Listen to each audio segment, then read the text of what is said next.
Tout d'abord, j'étais en vacances, donc j'étais bien reposé. J'avais pas consommé de substances alcooliques ou voilà, tout ce que tu veux. J'étais vraiment très très bien reposé. J'étais heureux parce que j'étais en recherche d'un appartement, j'étais bien dans ma tête. Et j'étais parti pour regarder l'émission Laurent Ruquier, On n'est pas couché. Et là, j'étais parti pour regarder l'émission entièrement. J'étais très bien, parce que ça dure hein, jusqu'à 2h du matin. Et sur les coups des 23h45, ça à l'heure, j'ai pas regardé au début de l'observation, je l'ai vu après, mais c'était 23h45 à peu près. Donc j'étais sur mon canapé à regarder l'émission, et à un angle de 80 degrés à peu près, du coin de l'œil, je vois une lumière très très puissante, blanche, comme un rayon lumineux qui venait sur le côté, comme ça. Mais donc j'ai tourné la tête tout de suite et c'était hyper puissant ce qui venait du pont de... C'était le pont de Cheviré, ça s'est passé à Nantes, hein, à Chantenay, hein, sur le Haut-Chantenay, hein, donc en 2016, 27 août 2016. Et en temps normal, quand on voit une lumière comme ça, on tourne juste la tête. Je sais pas, c'est ce qui vient à l'esprit, si on tourne la tête, voilà, on dit qu'est-ce qui se passe. Là, non, non seulement j'ai pas vraiment tourné la tête, c'est-à-dire que j'ai bondi sur mes pieds pour faire face tout de suite comme un fou, comme un dingue, pour faire face à cette boule lumineuse. Ça, déjà, dès le départ, c'était pas normal. Ma réaction n'était pas normale. Et j'ai fait face à cette boule. Et la première sensation, c'est la peur terrible que j'ai eue. Elle était à peu près à 6 km de distance. J'ai eu une peur, c'était pas la panique, mais vraiment peur. Hein, parce que c'était une lumière que j'avais jamais vue à cette hauteur, parce qu'il y a les avions qui font un balai, toujours le même, là. Et j'ai trouvé que c'était trop bas. Tout de suite, je me suis dit, c'est trop bas, et ça venait vers moi. La boule... Est-ce que tu as l'habitude de voir des avions passer chez toi? Plus près, ils sont déjà plus hauts, ils font un virage, là c'était trop bas. Ouais. C'était trop bas et ça venait vers moi aussi la boule, au loin. Mais elle faisait face, mais je voyais qu'elle venait vers moi. Et j'ai eu peur qu'elle s'écrase et tout de suite j'ai pensé à moi, hein. Je me dis elle vient dans ma direction, elle peut s'écraser sur mon immeuble. Alors au début, je me suis quand même posé la question de savoir ce que c'était. Avion, en un quart de seconde j'ai balayé cette idée. Pas possible que ça soit un avion. Lumière de chantier, j'ai pensé à ça aussi. Une grosse lumière, un gros projecteur. Là, en un quart de seconde, j'ai balayé cette idée-là aussi. Et il ne me restait plus rien. Là, je ne savais pas, j'étais dans le... Parce qu'on cherche des explications tout de suite, ça va très très très vite, hein, à une vitesse folle. On cherche quand même des explications, c'est ce qui se passait pour moi. J'en avais pas. Donc la peur, je dirais que la peur, panique, l'inconnu, parce que je voyais que c'était trop bas et ça venait vers moi. J'ai pensé à ce que ça pouvait s'écraser au sol, tout de suite. Donc j'ai vu ça, la boule continuait à avancer, je faisais toujours face à ce truc-là. Et arrivé à peu près au pont de Cheviré, parce que j'ai regardé sur Google Maps après, je ne savais même pas la distance du pont de Cheviré, qui est très connu sur Nantes. Hein. Ça correspond à peu près à 2,5 km. 2 bons kilomètres 5, le pont de Cheviré. J'ai vu 3 cercles lumineux sortir de cette boule. Et dès l'instant où ces 3 cercles lumineux, qui étaient toujours à même distance, ils sortaient de cette boule, ça m'a fait penser à un animal de cirque qui sort d'un cercle de feu. Quand j'ai vu les 3... un cercle de feu. C'est l'image que ça m'a donné quand j'ai vu les 3 ronds. Ça m'a fait penser tout de suite à ça, parce qu'on a toujours des... Voilà, c'est ce qu'on connaît, quoi, on fait toujours. Mais à peine sorti, je veux dire, à peine sorti, la boule disparue complètement. À peine sorti, hein. Dès l'instant où les 3 ronds sont sortis, les 3 cercles, c'était comme des grandes pastilles, hein. Je les voyais très très bien au loin. La boule a disparu complètement. Donc là, c'était plutôt de la curiosité et une certaine beauté, parce que je les voyais même, si c'est 2,5 km, c'est fou, je voyais quand même... Donc l'appareil était assez gros, parce que je le voyais assez bien. S'il était plus petit, je ne l'aurais pas vu aussi bien à cette distance-là. Tout de suite, ce que j'ai vu, c'est que ça planait super bien, quoi. Il y avait un vol majestueux, c'était magnifique. Je voyais que les 3 pastilles. Hein. Et donc, ça fait un peu comme une cuvette à Chantenay. Donc, je voyais les 3 ronds planer, quoi, voler.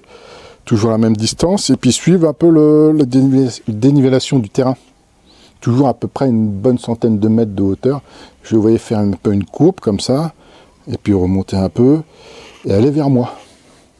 Et là, ce que j'ai pensé, je me suis dit, comme un peu pour me rassurer, je me suis dit, tiens, je vais chercher mon téléphone. direct. Pour filmer, forcément, au point d'une photo, j'ai pensé à ça. Mais normalement, ce qui devrait se passer, c'est que si je l'ai en main pour revenir avec l'appareil, je commence déjà à trifouiller, à mettre le truc en... Je me suis dit, je suis trop bête, je sais pas le faire ou quoi, mais non, je crois que ça m'est sorti de la tête complètement. Ça m'a rassuré de l'avoir en main, mais une fois que je l'avais en main, j'ai plus pensé à ça du tout. Je pensais qu'à une seule et unique chose, ça m'a duré quelques secondes, le temps d'aller chercher et revenir. J'ai pensé qu'à une chose, c'est de le revoir. Je me suis dit, mais quand même, tu l'as quitté, tu l'as perdu de vue pendant quelques secondes, peut-être qu'il va être complètement à droite, à gauche, je sais pas où, tu le reverras peut-être plus, tu ne sauras pas ce que c'est. Tu as peut-être été perdu du temps. Et quand je suis revenu à la fenêtre, j'ai ouvert la fenêtre aussi, parce qu'elle était entrouverte, il faisait beau. Hein. Ce jour-là, pour le bruit, pour voir, parce que j'entendais rien du tout, pour voir mieux aussi l'objet. Et quand je suis revenu à la fenêtre, effectivement, je l'ai vu, il continuait son vol. Et là, tout de suite, j'ai vu que c'était un triangle. Et là, j'ai compris. S'il n'y a qu'à cet instant-là, j'ai compris que les pastilles que je voyais au loin, planer comme ça, voler, se rapprochaient de moi, c'était un triangle. En fait, je ne savais pas du tout ce que c'était. Et je les ai vus aux extrémités. Toc, toc, toc, toc. Il était à peu près à un bon kilomètre, quoi, 1 kilomètre quand j'ai vu l'appareil. Et là, j'ai compris que c'était un triangle tout de suite. Et ce que j'ai dit, j'ai prononcé que 3 paroles pendant toute l'observation. C'était « Oh putain, un ovni ». Je suis désolé, mais j'ai dit un gros mot. C'est vraiment ce que j'ai dit. « Oh putain, un ovni ». C'est-à-dire que j'ai su tout de suite que c'était un ovni. Il n'y avait pas question de drone, de quoi que ce soit. On a pu penser à un drone. Je savais tout de suite ce que c'était. C'était trop gros. Parce que quand je suis revenu à la fenêtre, il était à distance, là je peux le dire, des avions justement qui font leur virage. Hauteur et distance, c'était à peu près... les avions sont un peu plus hauts, mais disons que la distance était la même, donc j'ai pu à peu près... j'ai pu calculer les dimensions de l'appareil avec le pont de Cheviré, quand il était au niveau du pont de Cheviré, et puis au niveau des avions qui font leur virage, quoi. J'ai pu approximativement, on peut dire qu'il faisait 50 bons mètres de côté, de chaque côté. Et, ouais, à peu près 50 mètres équilatéral. On peut dire ça, hein, c'était imposant. Donc il continuait son vol. Moi j'étais les 2 mains agrippées à la fenêtre, à regarder cet objet continuer son vol. Et là je peux dire que on est éberlué, on est par ce temps de beauté parce que c'est un objet magnifique. Même si c'est l'inconnu, ça reste superbe. C'est vraiment magnifique comme objet. Hein. On peut se demander comment une telle masse peut voler aussi bien. Parce que c'est lourd, quoi, c'est une masse. Et on peut se demander comment ça peut voler aussi bien. J'avais l'impression que ça volait vraiment sans effort, qu'il n'y avait pas de moteur ou quoi que ce soit. Ça glissait sur l'air. C'était magnifique. Un peu relevé comme ça. Donc à aucun moment j'ai vu le dessus, ni l'arrière de l'appareil. J'ai vu tout le dessous, complètement. Alors ce que je tiens à dire, c'est qu'il n'y avait pas de bruit. Aucun bruit. Aucune fumée, rien, aucun halo lumineux, rien du tout, pas de lumière clignotante, aucune. C'était fixe, les lumières et... Plein de petites lumières. Alors, effectivement, il y avait... moi, j'ai vu ces trois ronds. Il est arrivé à ma hauteur, mais juste avant ma hauteur, c'est-à-dire j'ai connu l'isolement sensoriel, je n'entendais absolument plus rien. La télé qui marchait assez fort, la turbine sur le toit et les voitures au loin. Il y a toujours dans les villes comme ça un bruit de voiture au loin. Rien du tout, j'entendais rien du tout. Puis je me sentais aussi un peu plus léger, quoi, comme entouré dans un cocon. Voilà quoi. Donc qu'est-ce qui s'est passé? C'est quand il était à ma hauteur, donc isolement sensoriel. Et là, je l'ai plus vu en détail, effectivement, quand il était proche. Là, j'étais à une bonne centaine de mètres, sachant qu'il faisait 50 mètres de côté. J'ai eu tout le loisir de l'observer le dessous. Hein. Donc, ces 3 gros ronds lumineux aux extrémités qui faisaient penser à des LED, c'était une lumière douce. Hein. Rien de comparable par rapport à la boule du début. C'était terrible, ça, la puissance de la boule. Donc, c'était des lumières douces, vraiment très très douces, remplies comme des LED. Voilà. Des LED blancs, quoi, plein de petits points lumineux de différentes couleurs sous l'appareil. Mais les points étaient vraiment petits parce que mais c'était de différentes couleurs, ça c'est sûr. Et puis ça constellait la coque de l'appareil. Et au milieu, en plein milieu, un carré orange. avec comme des cheveux un peu collés, des filaments très fins sur ce carré, en fait. Qu'est-ce qui s'est passé? C'est qu'à ce moment-là, quand il était au-dessus de moi, de nouveau, j'ai eu un peu peur, mais pas la panique de la boule, ça c'était incomparable. Peur parce que j'étais agrippé à la fenêtre. Et donc je me suis dit, je peux recevoir un rayon lumineux. Il n'y a qu'à ce moment-là, j'ai pensé au film. J'ai dit un rayon lumineux comme dans les films de science-fiction. Il n'y a qu'à ce moment-là d'observation, j'ai pensé à ça. Et surtout, j'étais au 7e étage, je pouvais tomber. Il pouvait me faire tomber, si vous voulez. J'ai pensé à ces deux choses. Et là, j'ai entendu un message, quand j'ai eu cette crainte un peu, me disant P. J'ai entendu P très très distinctement. Dans ma tête, c'était pas une voix qui venait, un son qui venait quelque part, c'était dans ma tête, à l'intérieur.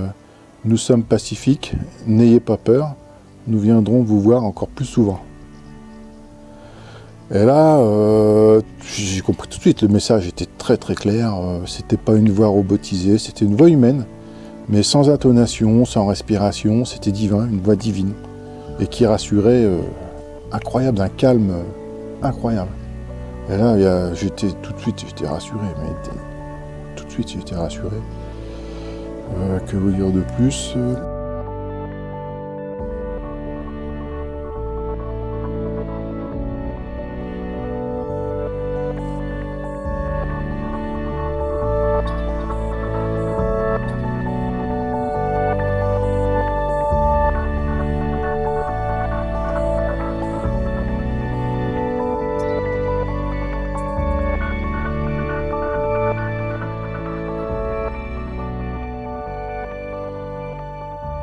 Alors, je pouvais concevoir qu'il y ait des ovnis, j'en avais pas vu, j'y croyais déjà, je croyais à ça.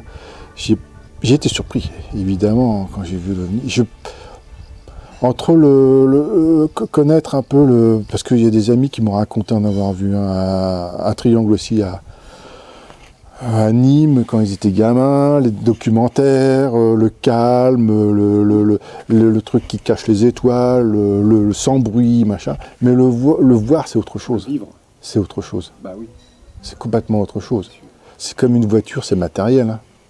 On le voit en direct, c'est encore autre chose. J'ai vraiment bien vécu, c'était magnifique. Alors, il y a deux choses, parce que moi, je pensais tout de suite après, une fois qu'il avait disparu du toit, après, tout est revenu, les bruits, etc. J'ai pensé tout de suite, j'étais aux premières loges sur Nantes. Tout de suite, je me suis dit, il y a d'autres personnes qui l'ont vu, beaucoup de personnes, c'était tellement imposant, la lumière blanche, etc. Il y a beaucoup de personnes qui l'ont vu, j'étais aux premières loges, je vais pouvoir en parler mieux que certains témoins, j'ai super bien vu. Tout de suite, j'étais sur Internet d'abord pour voir Triangle, faire un peu des recherches jusqu'à 3h du matin. Ouais. Et dimanche, j'étais sur Internet, là, constamment. Dimanche, rien. Bon, je pouvais l'admettre. Lundi, rien. J'étais à la gendarmerie déposée lundi, gendarmerie de Bougnay, Ouest-France. J'ai vu tout de suite que, non. Ouest-France, il faut une dizaine de témoins pour que machin. Donc je l'ai bien vécu. Mais là, non. C'était très très difficile à vivre. Pourquoi? Parce que sur Nantes, le sol, là c'est très compliqué à vivre. Là. Sol, ah oui, désemparé. Désemparé. Je pouvais admettre beaucoup de choses, mais ça, c'est... Et là, je peux dire qu'ils font du mal quelque part. Quand ils permettent à une personne de le voir et pas à d'autres. Ils savent que ça peut être déstabilisant quand même pour nous. Peut-être ça... C'est bon. Ouais. Alors. C'est autant... oui, la puissance technologique aussi. Formidable, parce que la boule, normalement, avec l'intensité qu'elle avait, j'aurais dû avoir mal aux yeux. C'était hyper puissant, mais il n'y avait pas du tout, je pouvais faire face à ça. Et psychique, parce que dès le début, c'est tout mon être, ma tête, mon esprit qui était... J'ai bondi comme un diable dans sa boîte pour faire face à ça, c'est pas normal. Donc psychiquement, il n'y avait pas que le visuel, il y avait aussi dans ma tête. Il fallait que je fasse face à ça, que je regarde. Là, je pouvais pas le louper. Je pouvais pas faire autrement. Ah non, puis même c'était tellement puissant. Donc puissance technologique et psychique. C'était le truc qui m'a complètement, qui m'a emporté complètement. La boule, c'est incroyable. Et psychique, parce que voilà, ce qui est très intelligence derrière. Complètement. Le vol était intelligent, il faisait pas n'importe quoi. Ouais. Et aussi, ce qui est important, c'est que j'ai senti qu'ils anticipaient ce que je pensais, mes réactions. Ils anticipent. C'est à l'avance. C'est pas énorme, mais un dixième de seconde. Ouais, peut-être un quart, même une seconde, ils savent déjà ce que je vais faire, ce que je pense. Ça, j'en suis persuadé. La peur, tout de suite, ça, ils savaient que j'allais avoir peur, ça je sais, ils savaient, machin. Et aussi, la photo, j'ai pensé, j'aurais pas eu le temps, je pense pas. Mais n'empêche que j'ai eu un mal de tête, mais épouvantable, comme une nausée. J'ai pensé à un terme nausée dans ma cervelle. C'était affreux. Donc j'ai rejeté tout de suite cette idée de photo. Mais je pense qu'ils savaient déjà à l'avance, s'ils pensent photo, ça, machin, ils savent tout anticiper, tout calculer, et ils savent ce qu'on pense à l'avance. J'en suis persuadé.